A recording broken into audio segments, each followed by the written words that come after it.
Tirana është kthyer në shtëpinë e madhe të shqiptarëve të mbërritur nga gjithë bota për të 4-tin samit të diasporës. Kryeministri Edi Rama tha se ky takim është një deklaratë qëllimesh dhe një ftesë për ta që të angazhohen drejt për drejt në këtë kantier të madh transformimesh që po poson vendi. Sot diaspora shqiptare nuk është më një histori ikje. Shqipëria sot nuk është më vendi që i kërkon diasporës kujtesë dhe indulgjencë monetare. Ky vend është një kantier i madh transformimesh që e fton diasporën në pjesëmarrje.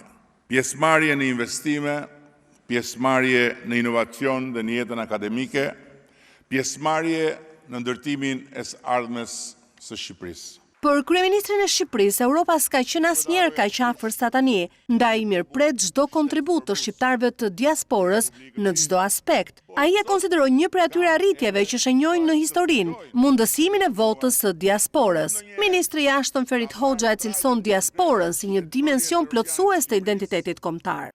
Të rilidhemi për ta parë Shqipërinë jo si një vend që diaspora e la pas, por si një vend që po bëhet një shtet evropian, një ftesë për të qenë pjesë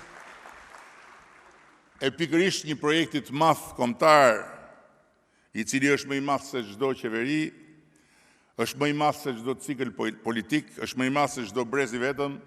Diaspora nuk është thjesht jashtë, ajo është pjesë e pandashme e qenies sonë, jo një adresë ku drejtohemi kur kemi nevojë, por një dimension plotësues i identitetit ton kombëtar.